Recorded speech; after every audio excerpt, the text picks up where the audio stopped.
Welcome to the IBS Nutrition Podcast, your go-to source for navigating the complex diagnosis of irritable bowel syndrome.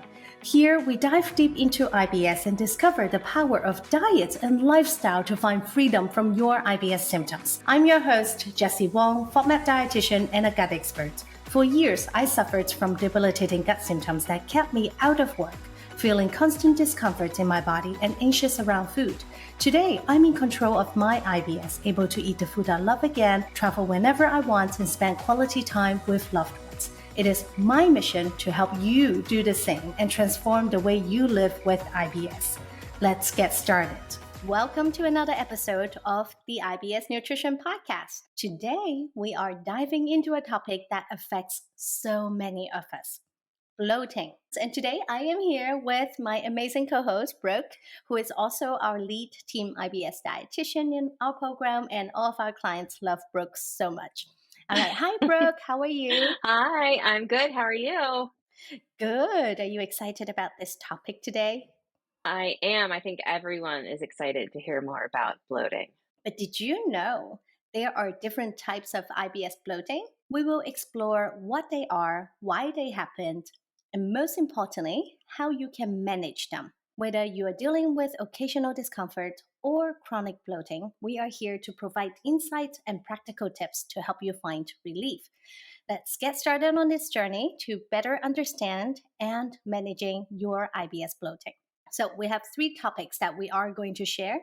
One is different types of bloating, what they are, why it happens. Number two is how to know what type of bloating you have. And number three is going to be, we'll be sharing the three biggest reasons why you're bloated and what to do about it. And of course, last but not least, we'll give you some tools and tips to improve your bloating. Let's go dive right in. Number one, different types of bloating. So what are some of the different types of bloating we see very often in our clinic?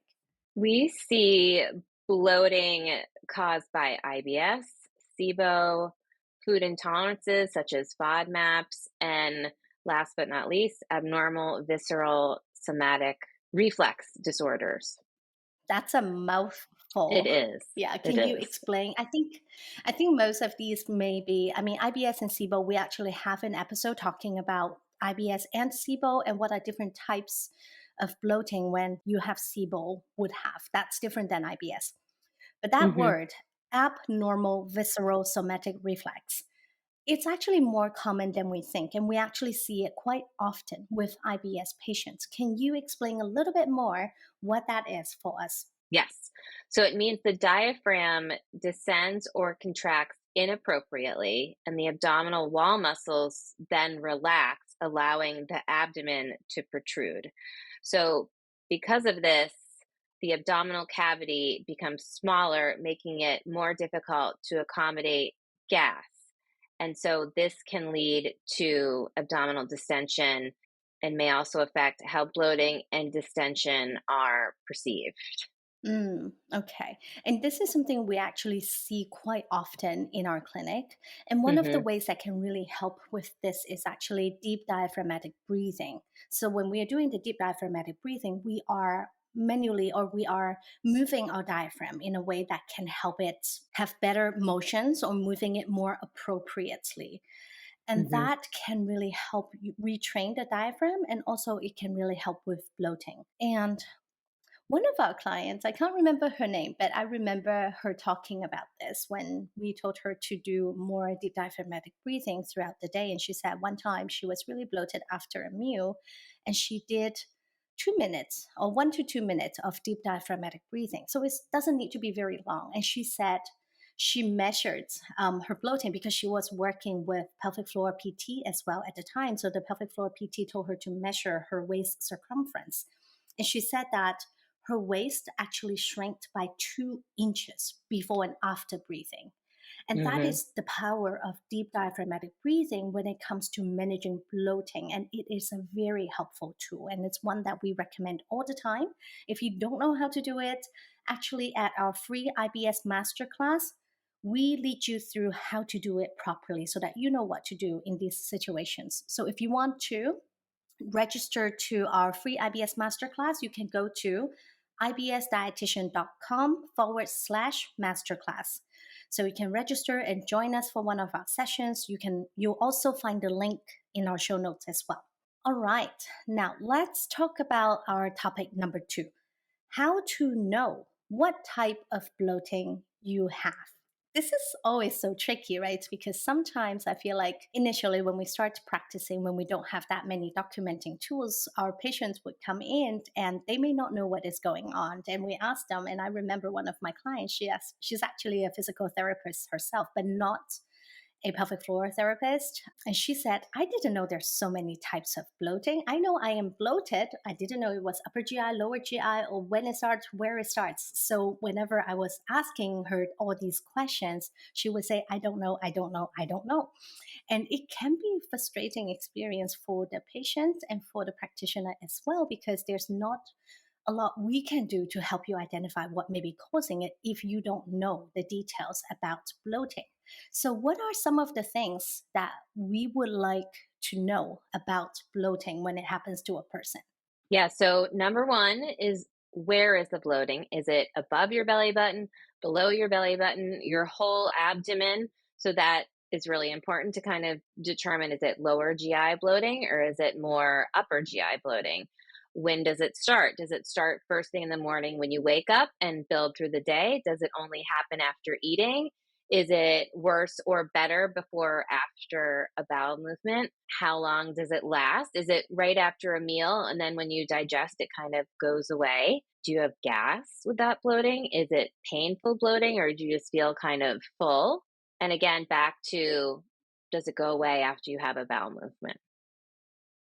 So Right. So lots there are so lots of many things that details. we are looking for. Yeah. Yeah, lots of details. And let's give an example. When we ask whether it is above the belly button or below the belly button, what we really want to know is this related to upper GI symptoms? Is it happening in your stomach or in your small intestine? Or is this more so happening in your colon, your large intestine?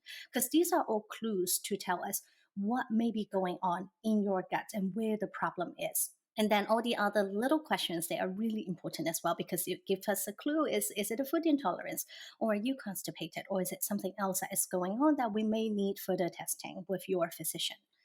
Okay, and we have a free symptom tracker for you to use so that you can start tracking your symptoms. And we really recommend it for anyone with gut conditions to track your symptoms before you go into your physician, because you only have 15 minutes with your gastroenterologist if you are seeing a GI, and you need to be able to convey all of these informations effectively to your physician within that 15 minutes, so that they know what to do with you, they know what tests to order, they know what treatments to recommend, and they can really help you get to the right diagnosis faster and also get the right treatment plan faster.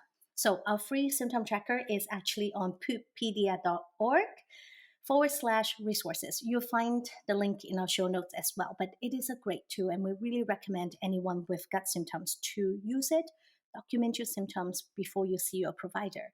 And that's something we always ask our clients to do. Please document a few days of your symptoms before our first session, and also what you're eating too, so we can kind of see if there's any correlation between food, symptoms, and bowel habits.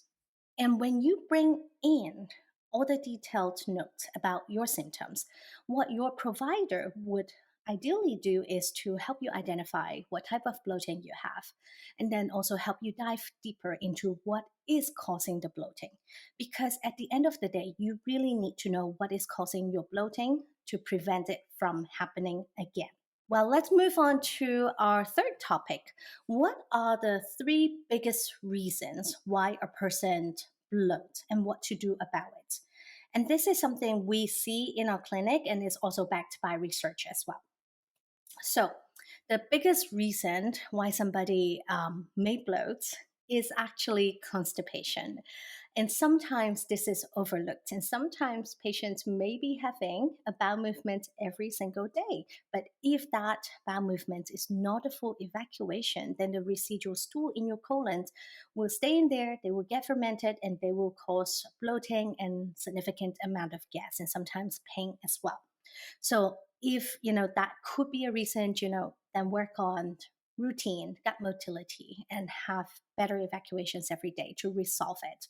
And actually, one of the biggest thing we see is constipation causing bloating. But like I said earlier, not everybody knows that they are constipated. Okay. And one of our clients, I love her dearly. She came to us to work through the low FODMAP diets, as most people would when they are looking to work with a dietitian.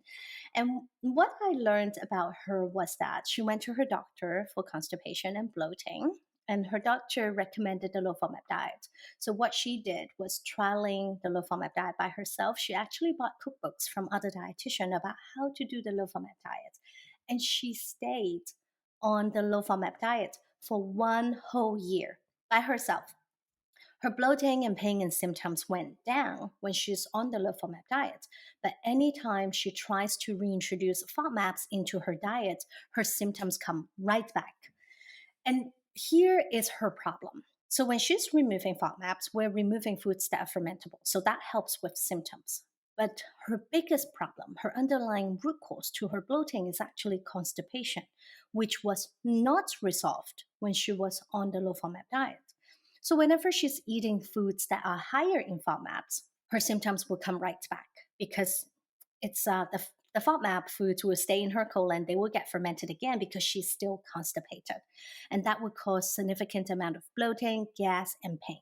But once we identified her problem, which is constipation, what we did was we worked on creating a routine for her that can really help her have better evacuations every day. And that included eating a good breakfast, having plenty of fluids, having a cup of coffee in the morning, and she would have full evacuations every day. And we also worked on other lifestyle changes to help improve her gut motility so that she can continue to have better evacuations every day. At that point, once she was having good evacuations for about 2 to 3 weeks after working together, that's when we started reintroducing FODMAPs. So this client was a little bit different because she came to us already on the low FODMAP diet. So what we did was, really identifying what was going on, resolve the root cause, and then we reintroduced FODMAP. So about after 2 to 3 weeks, that's when we started reintroducing FODMAPs group by group to see if there are any specific groups of FODMAPs that would cause her more symptoms. So at the end, there was one group of FODMAPs that even in smaller quantities was causing her symptoms, and that was GOS. And once we found out about that, she was able to eat all other groups of FODMAPs except that one group. Now, that one group she's very sensitive to, but she can still eat them in very small quantities because at the end of the day, we don't want you to cut out most of the FODMAPs if you don't have to. And it really helps feed the gut microbes that can help break you down. So for GOS, what we really encourage her to maybe eat it once a week and then increase the frequency so that she can tolerate it more and more. And she's feeding the microbes that can help her break it down. So the key of the low FODMAP diet is to really identify your tolerance level to different groups of FODMAP so you don't have to cut them out long term and you can continue to feed your gut microbes to keep your gut healthy. So constipation is the biggest reason why a person may be bloated. So that's one reason.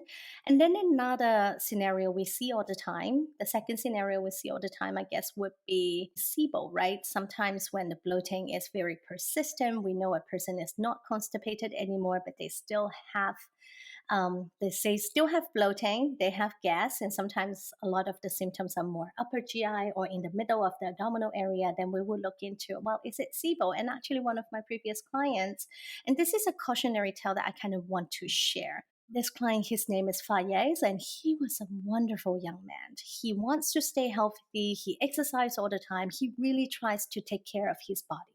But here is what he did wrong in taking care of his body.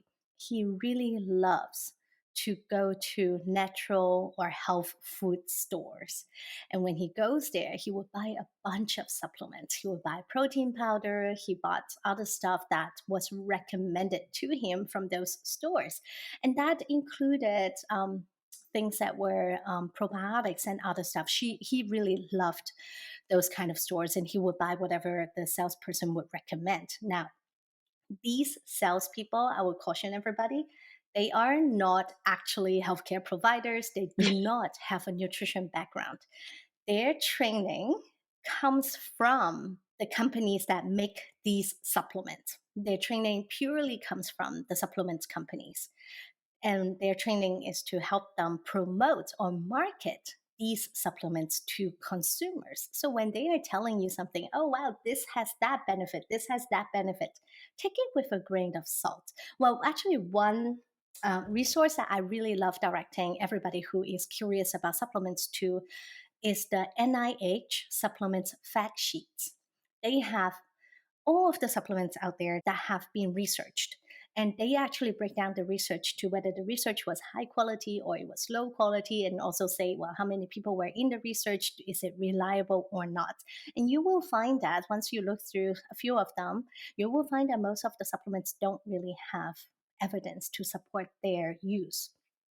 I mean, besides the ones that we know, like multivitamin, vitamin D during the winter months, like those are solid. Those have solid evidence to back them up. But most of the supplements out there don't really have a lot of evidence. And this is his problem. So he really likes to go to those stores to buy things. And what happened was, he started having more constipation, more bloating, and then it started switching from constipation to explosive diarrhea. And what happened was he gave himself small intestine bacteria overgrowth, SIBO. And he went to his physicians, he tried antibiotics. He was still very bloated and he still was alternating between constipation and diarrhea. So one of the things we did together was really to tell him, one, do not go back to those health food store, don't buy stuff. And I think while we were working together, he still went back to those health food store one time, but he sent me a message and say, Jessie, you got to be very proud of me because I went to the store, but I didn't get anything else besides a protein powder. That's all I wanted to get there. The salesperson tried to talk me into buying a ton more stuff, but I just said, no, my dietitian would not approve it. So he turned around and walked away. If you're listening to this, be very cautious about it.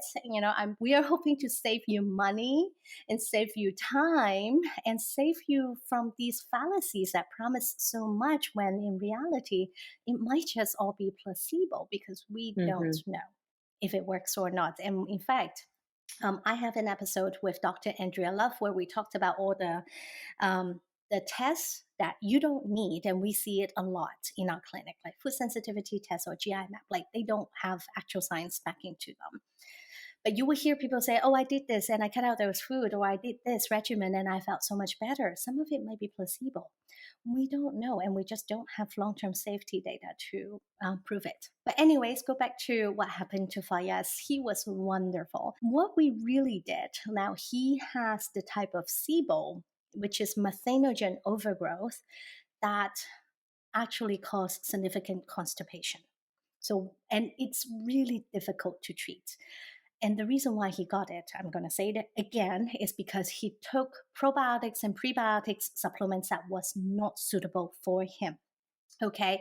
And his SIBO was really persistent beyond antibiotics. And what we really did was creating a routine that worked for him to have better evacuations every day. Because when it comes to SIBO, a lot of the times we see people have motility issue, and supporting that motility is really important in recovering from SIBO. And once we created that routine, his bloating and symptoms got a lot better, but it was still a long road for him to recover. And we did test all of the FODMAP groups because that's what his doctor told him to do. His doctor said, go low FODMAP to manage your symptoms. Yes, low FODMAP diet really helps managing SIBO symptoms because you're reducing the fermentable carbohydrates.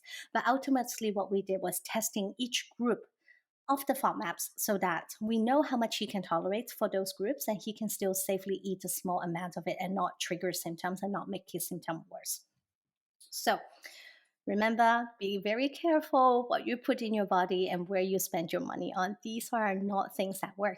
If they work, your doctor will be recommending to you. We will be recommending to you. Trust us, we want you to have all the tools you will have available for you. And don't forget to stick around because later we will give you 5 different tips or strategies to help make your bloating better, to help improve your bloating. Okay, so we talked about 2 of the biggest reasons why we see people bloated or have persistent bloating. And I'm going to talk about the third one as well. The third one is actually food intolerance. And of course, that's what people come to us for as dietitians, is identify their individual food trigger. And I want to share a client's story. Her name is Karen. She is the sweetest young lady. And she was very bloated, very backed up, and had a lot of pain. So and so that she went to the hospital many times because she was so afraid that something was really, really wrong with her. So she went to the hospital, she went to her gastroenterologist, also went to see another GI dietitian, and also went to a naturopath. And people were telling her to cut out so many food. They told her to cut out dairy, gluten, and also go low FODMAP as well. So when she came to us, she was basically cry and say, Jessie, all these people are telling me to cut out these, cut out that. I don't know what to eat. Okay, so what we did is we did work through some of the elimination diets, mainly the low FODMAP diet, because that is what have the strongest evidence when it comes to helping a patient with IBS. Do we see patients with gluten intolerance? We do sometimes, but we don't recommend the gluten-free diet lightly because it is an extremely restrictive diet. Most people who try to do gluten-free by themselves, they are not really doing the gluten-free diet because the real gluten-free diet is extremely restrictive, very difficult to achieve.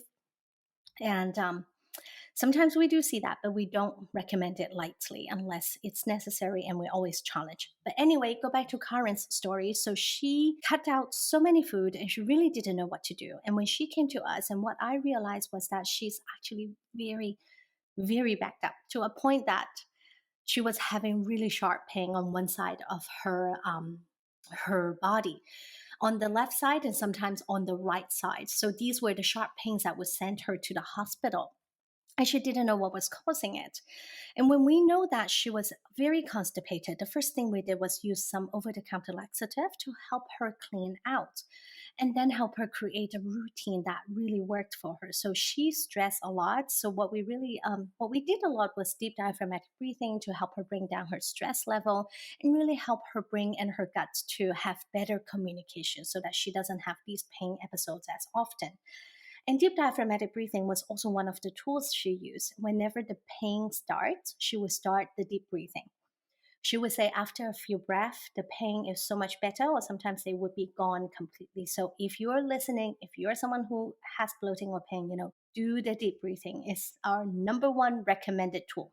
But what we really did too, of course, is to create a routine to help her have better evacuations every day. And at the end of working together, we reintroduced all the FODMAPs. I think at the end, she only had 2 groups of FODMAPs that she didn't tolerate at larger quantities, and that was lactose and onion. She could still eat them in smaller quantities. She just can't eat too much of it in one setting. So after knowing what her food triggers were, she was able to expand her diet safely and not worried about the significant bloating from coming back again. So for those of you who are struggling with bloating right now, know that you can actually say bye to bloating. It is possible, but you really need to know what your underlying cause is, and don't just cut out food because you think a food is causing your bloating, because in the long run, it can cause more symptoms. And don't pile on a ton of supplements because that can actually make your symptom worse in the long run. Now, last but not least, let's give you some tools to take away with this episode. What are some of the things that we recommend to our clients regularly that can help with their bloating? So the deep diaphragmatic breathing, and you can do that pretty much as you want, at least 3 times a day, sometimes before meals, after meals, all of that can be helpful. For sure, having regular bowel movements, create a routine that works for you. Chew your food thoroughly. I think this one is very, very overlooked. We need to chew until applesauce consistency. Digestion starts in the mouth, so it's really important to give our gut a healthy start with chewing really well. Another one is not to drink fluid with a straw. If bloating is an issue for you, go for a few days without drinking through a straw and see if that can help impact your bloating in a good way. Also, regular exercise, or even sometimes going for a walk after a meal, can help stimulate digestion and help that bloat kind of move through. That's some good homework right Mhm. there. Exactly. Yes, yes. Especially the one don't drink fluids with a straw. I think most people don't know that, but a lot of the times when we're drinking really fast through a straw, we are swallowing a lot of air, and that can cause us to feel like we're bloated more often. All Mhm. right.